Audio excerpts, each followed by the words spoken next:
You talking to me? It's gonna be legendary. Louis, I think this is the beginning of a beautiful friendship. Ho, ho, ho, ho, ho, ho. They're here. All right, Mr. DeMille, I'm ready for my close-up. You're listening to Natalie Lipka and Wayne Frazier on Hollywood Close-Up. You lived 2 blocks down and I never even knew it. My daddy overhauled your old man's Buick. You sang in the choir, I slept in the back pews every Sunday. And when Skinner came to town, we were both in the crowd singing, give me 3 steps, give me 3 steps, mister. All that time, I don't know how I missed you. Hello, and welcome to Hollywood Close-Up. I'm Wayne Frazier. And I'm Natalie Lipka. And we are 2 actors talking our way to the top. And you know what? You can check out our website at natalieandwayne.com and on Instagram at Natalie and Wayne. And please subscribe on iTunes and listen every Thursday, 3 p.m. Pacific Standard Time on our internet radio station, WLOR.net. Internet radio. Yes. And that was some awesome music from Losers Like Us. You can check them out on iTunes. So much fun. Mm-hmm. And we have a very special guest. I'm excited. Up. I'm excited too. It's going to be fun. From Phoenix Forgotten, Florence Hartigan. I know. This is so cool. I can't wait to talk to her. I can't wait to hear about this movie. This is going to be amazing. Yes. And Rena Marie in the house. There she is. Woo! Hi. Woo! Just chilling over here behind the big computer screen. Hi. Oh, you aren't chilling. You're doing so much behind that screen. If you were chilling, it'd be like, yeah, we doing a lot back there. I don't think we say enough about what this woman does for us in the show. Give it a moment sweet. here. You are absolutely amazing. A whiz behind those machines. Oh my goodness. The background, everything, putting the graphics up, everything, making us look like 2 actors talking our way to the top. Well, you are the reason I have gray hair. Ooh. I think I heard that. Just kidding. There we go. You have gray hair? Where? I know, right? Stop that. I conceal it very well. Yeah. It's more hair than I got. Anyway. Oh, true. Welcome to the show, guys. Yes. Welcome to Facebook Peeps.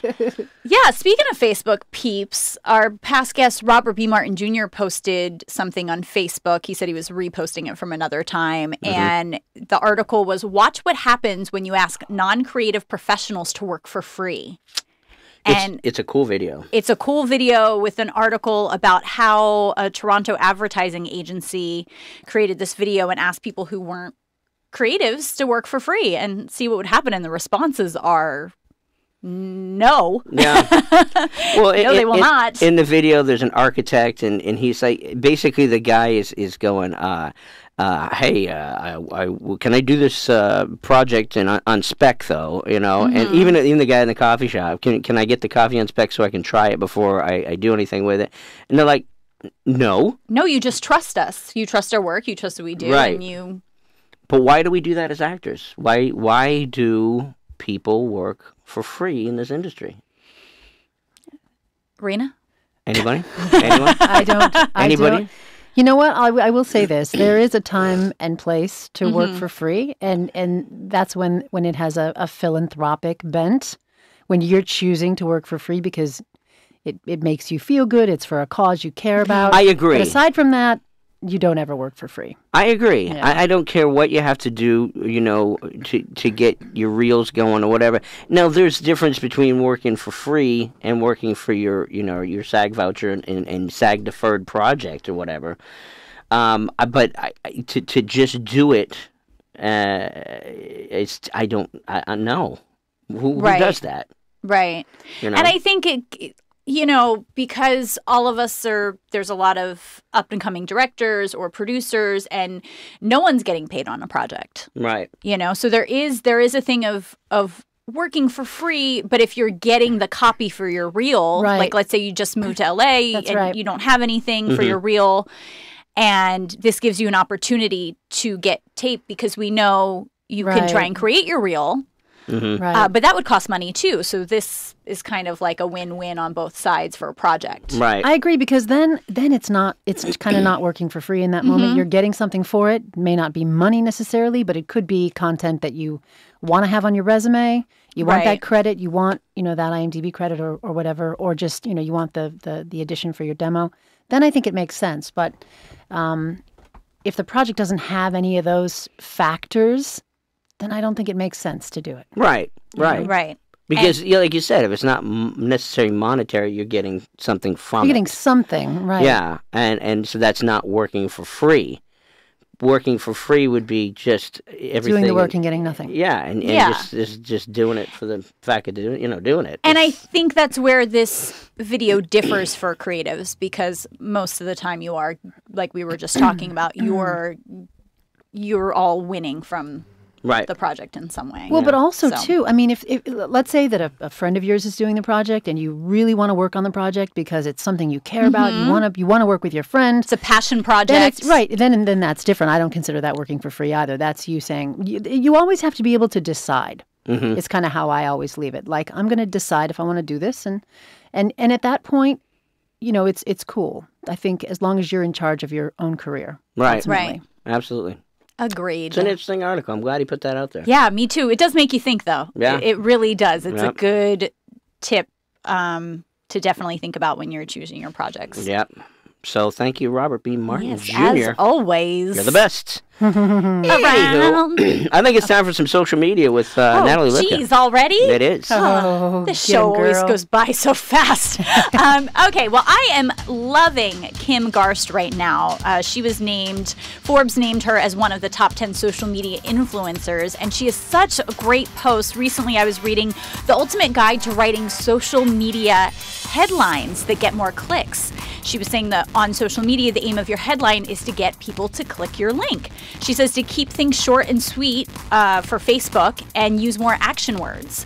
Also, she then talks about the secrets for blog title headlines as well in this article. There's a lot of great tips. You can check it out at kimgarst.com. And then I was also reading this week the best way to get 3,000 Instagram followers in 4 months. This is coming from Jordan O'Connor on blog.markgrowth.com. And they're saying this is the part-time, non-rapid growth, semi-natural way. He talks about Instagram pods, curating your content, and show up every day. It's an interesting read with some cool tips, so check that out. And shout out to past guest director Evan Kidd, who was on episode 160 of Hollywood Close-Up. He has a new podcast. It's How We Human, a podcast by creativity. Those who dare to mold the future. You can join Evan Kidd and Tony Devon as they navigate how this timeless process sparked their very humanity. So check it out on iTunes. I'm looking forward to listening. And that's my little social media moment. Good stuff. Well, that was wonderful. We didn't even say. What? This is episode 180 of Hollywood Close-Up, guys. This is episode 180. Congratulations, Wayne Frazier. Congratulations, Natalie Lipka, Rena Marie. Congratulations, you guys. All our listeners, fans out there, thank you very much. Thanks for listening. For supporting. And now it's time for some not-so-quick and quirky news with Wayne Frazier. So, the fate of the Furious. The fate of the Furious. I was going to say that. Right. Revved up the engines and raced to the top of the box office over the Easter holiday weekend. The 8th installment in the popcorn fun movie franchise took in $99 million domestically. And on a side note, check out our Hollywood Close-Up post yesterday on Twitter about the record-breaking world take that the movie put in, and it's a great little article, so check that out for more information. And according to Variety.com, filmmaker James Gunn is returning to write and direct Guardians of the Galaxy Volume 3. Yes, that is big news. Volume 2 is due in theaters May 5th of this year, and finally, guys, the Tony Awards will be hosted this year by, ready for it, Kevin Spacey. Oh, really? Yeah, just announced this morning. Made my voice crack. That's exciting. Yeah, I think this will be a fun one. The Theater Awards will be presented Sunday, June 11th. And yeah, congratulations. That's going to be freaking awesome. I will look forward to seeing that. Yeah. Love it. We got just some have all double sorts of music music going on. music. Remix. That's how much we like to party with it. Yeah. But yeah, so that's crazy here. That was the not so quick and quirky news. Cool. Wayne Frazier. If I could talk right today, it'd be great. Right? We'll work on that. It's only episode 180. We're fine. You think? We got time. I would have practice. You're doing great. What do you do? You are. What But do you you know do? what? Let's take a little break. All right, then. For Hollywood Close-Up, I'm Natalie Lipka. And I'm Wayne Frazier. We'll be right back with actress Florence Hartigan. Davy! Where is that boy?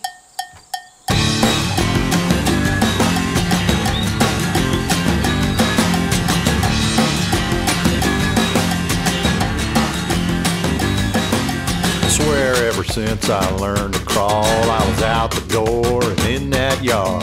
Head on the ground like a big old dog. My mama said, man, that kid's bizarre. He's always digging in the dirt. My dad said, boy, keep it up that way.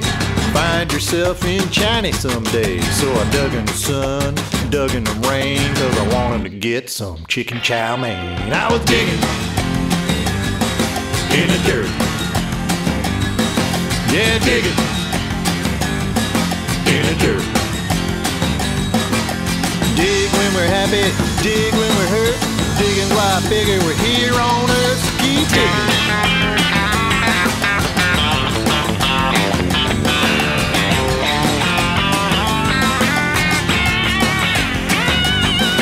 So I finally grew up and I went to work.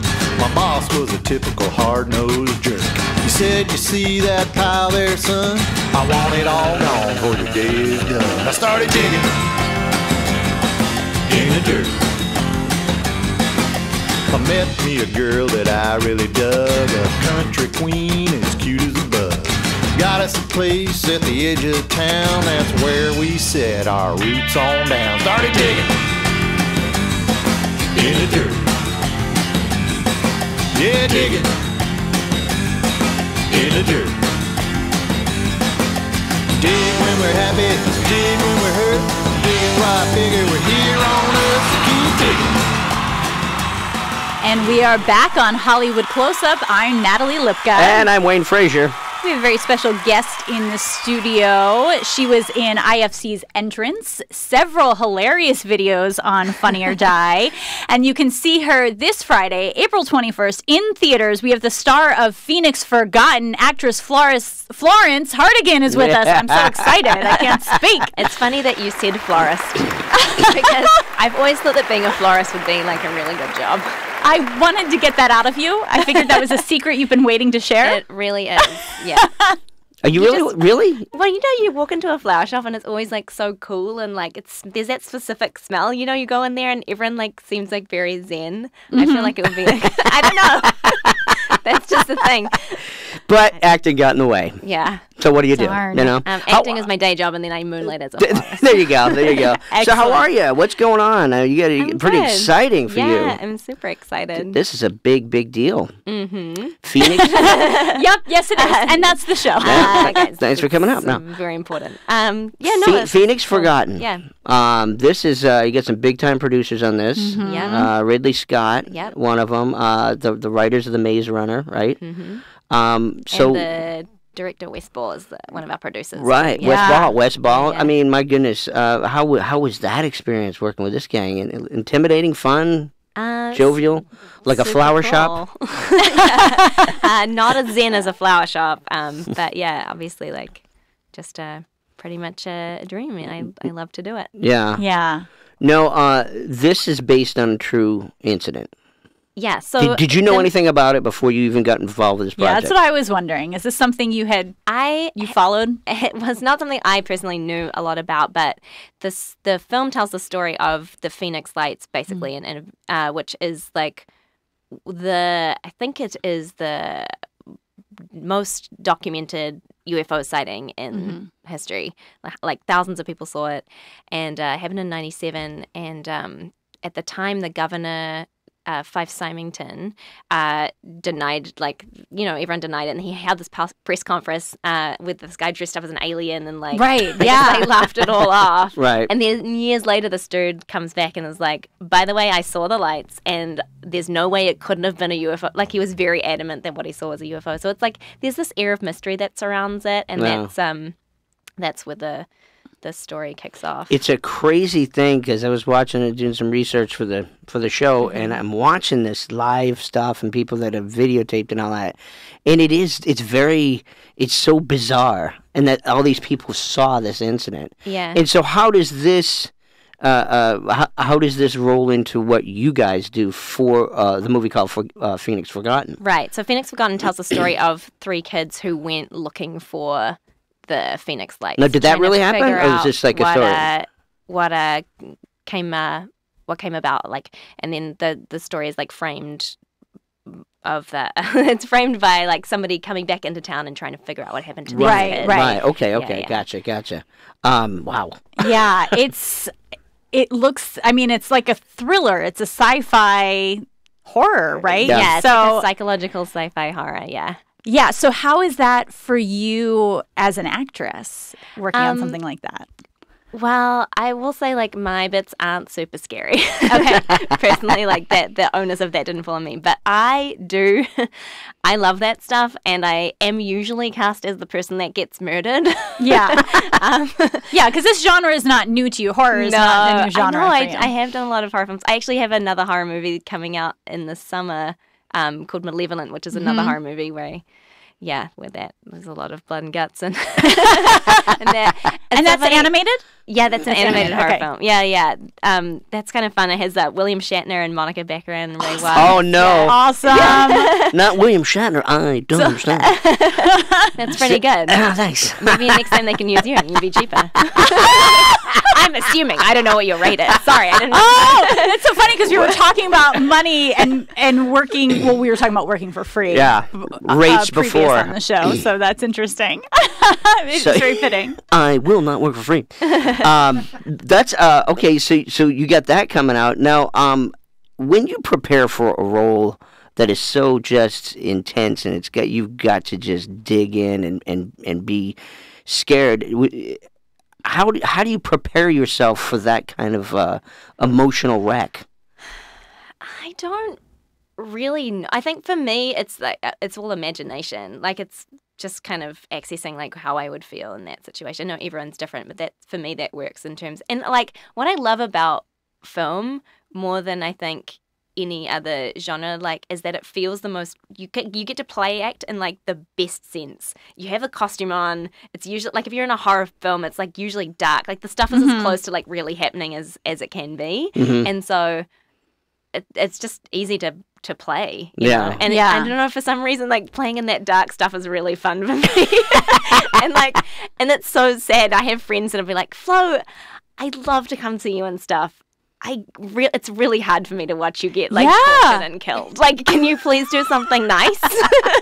No, absolutely. Another day at the office. I remember when I did an episode of Criminal Minds and they had a meat cleaver up to my neck, and I remember like talking to my father-in-law afterwards. He was like, "I did not like watching it. Did not like seeing that." So but I feel that when you're doing it and you're excited about it, you forget, oh yeah, they're watching me get murdered. Yeah. Like I kind of forgot that they're watching me almost get killed, I think like one of the earliest like reels that I made, I had like a scene where I get murdered. I put on my reel because I thought, oh, this is great. Like, it was good acting. And then I got feedback from someone's like, you might want to just like take that off just because like it's very disturbing. But it's totally worked for you. You targeted this. It was on in the beginning. This was your path. Yeah, you know? yeah. Well, I ended up taking that off. So you did. I bowed to pressure. Yeah, but you also are a hilarious comedian. Oh, thanks. You're so funny. I was watching another video, speaking of, well, it's dark comedy about... I know. Everything I do is like really dark. You did this video where you were, it was for The Bachelor. Oh, yeah. And you're making this tape and you then talk about how your parents get murdered. Right, yeah. Jeez. Well, it's it's about this woman. I love that show so much in such a strange way. I just think it's so strange, and I love it, but it's so weird. And I just think it's so fun.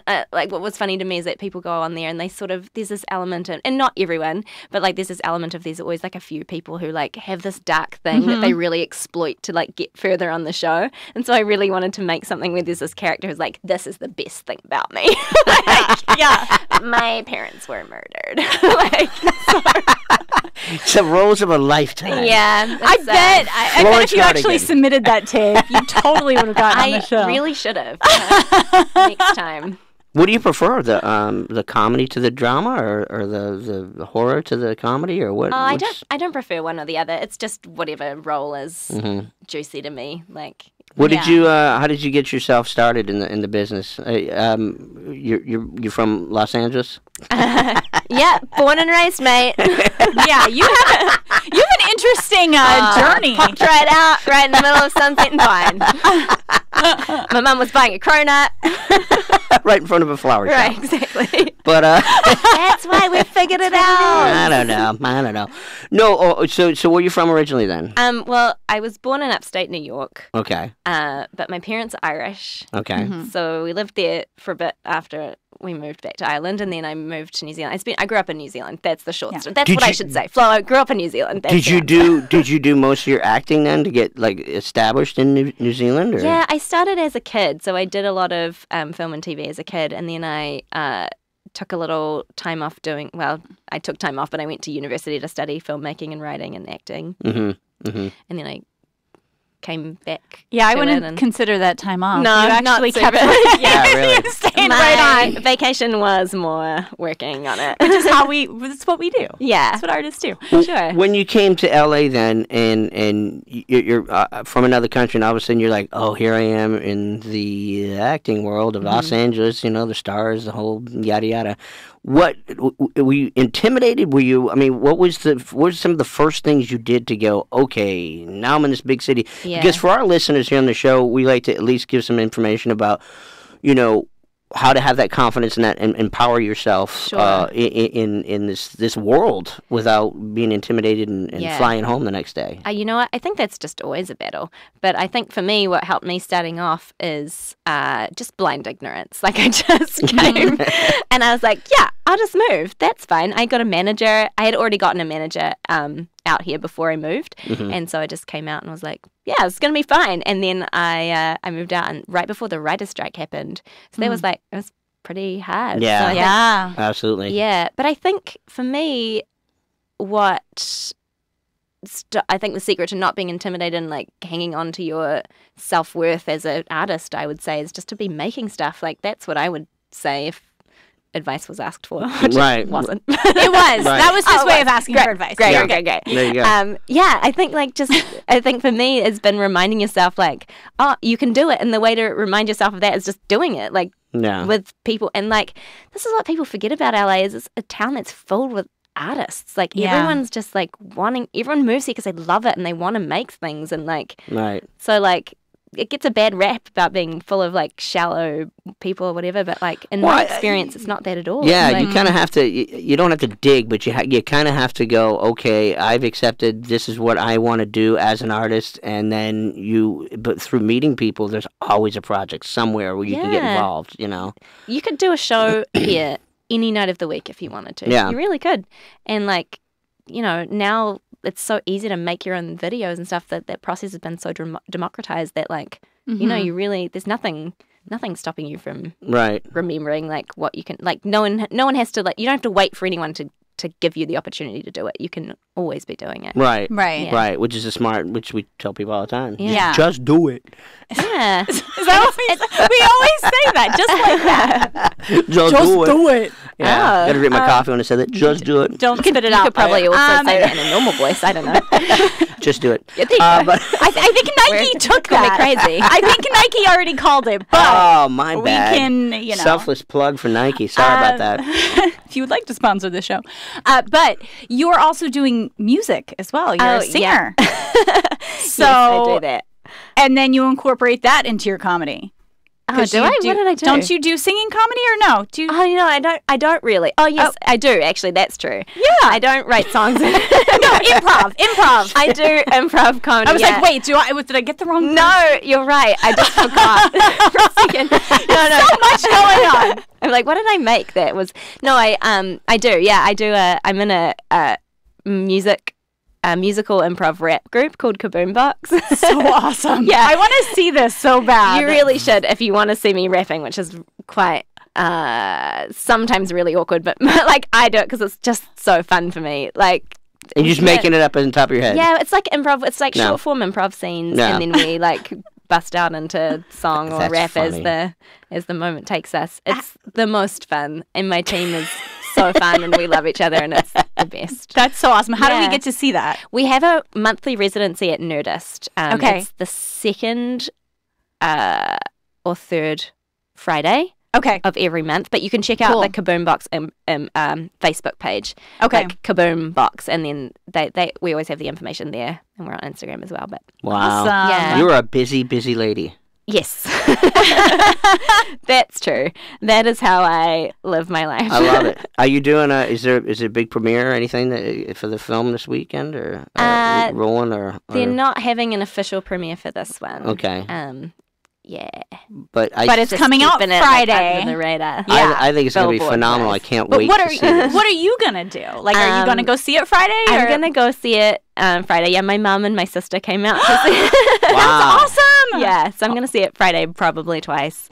That's awesome. Yeah, That's super exciting. I think this is going to be phenomenal. I can't wait to see it. It's an interesting story. It's got so much that UFOs and horror and that kind of stuff always intrigues me. So I mean, it's super interesting. yeah, just to. You guys are trailers. You guys are excited. Yeah. We're very excited. I'm super excited too. I think I think it's really good. Yeah. Not to You're right. toot our horns, but Do it. We worked hard. I think we've made a good movie for you. I know you did. I feel good about it. We gotta I think it's start time for a wrapping little up. game, Yeah, you play a maybe. little game. Let's do that. Let's do that, Natalie. Just do it. do it. Oh, there it is. Yeah, no, it's good. we can just Good throw that place. in anywhere. Just do it. Cool. Yeah. All right. Sorry. So anyway, the game is called. I forgot I was doing the game today. So we switch off every other week, and I'm just going. So Natalie, start the game. Come on, you can It's do called it. Hollywood Close-Up's Quick and Quirky Game. Wayne's going to ask you a series of questions. You're just going to answer them. Perfect. Wayne, Yeah. are you ready? What am I doing? Yes. Okay. Real quick. Who would be your ideal TV parents? Oh man. The ones off Modern Family. Which one? Yeah. Which one? Ty Burrell and Love it. Julie Bowen. Julie Bowen, yeah. Okay. Yeah, All right. yeah. Beer or wine? wine. Wine. Red or white? Red. Okay. If you were a Muppet, which Muppet would you be? Animal. I love that. I answer. say animal, but really I'm more of a Kermit. Like, I love animal because I wish I could be that, like, uninhibited, but I think for real, I'm like, my anxiety makes me a Kermit. But what if you were an animal? If you were animal, you would not be able to have a flower shop because you just wreck everything. Well, I think that's really species of this stuff. You need to, like, rethink. Anyway. Because it hasn't happened doesn't mean it can't happen.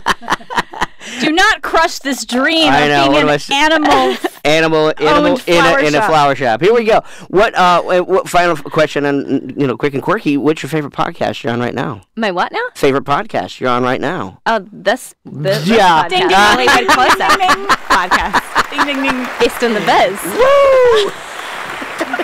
What do you do? You're wonderful. Thank you. You guys are wonderful. Shucks. Stop it. So much fun with you, Florence Hartigan in the thanks, house, guys. Phoenix. Florence Hartigan. I'm going to say it correctly. Florence Hartigan. Florence Florence. Hartigan. Florence, not Florence Hartigan. It's Florence. Like the city.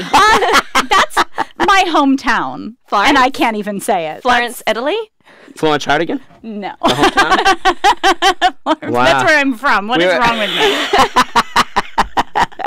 We are all over today. All right. Listen, man, thank you so much. Look forward to the film this weekend and all your ventures coming up soon. Please come back and see us, huh? Yeah. Thanks for having me. All right, thank you. Anytime. And like we always say, Thank you to Facebook watchers. Network Studios. All our listeners. Rena Marie. And our music, all over today. music, Losers Like Us. You Great can check them music. out on iTunes. And please remember, cancer has affected so many of our lives, and you can help by donating to cancerresearch.org and the Leukemia and Lymphoma Society, LLS.org. Let's end this disease once and for all. Absolutely, and catch up on all episodes past and present at NatalieandWayne.com. And for Hollywood Close-Up, I'm Wayne Frazier. And I'm Natalie Lipka. Until the next one. Peace. You've been listening to Hollywood Close-Up with Wayne Frazier and Natalie Lipka. Be sure to visit NatalieandWayne.com for past episodes as well as information on future ones. Also, be sure to rate and comment about the show in iTunes. Until next time, bye-bye. My in-laws might be outlaws. I can see the telltale signs.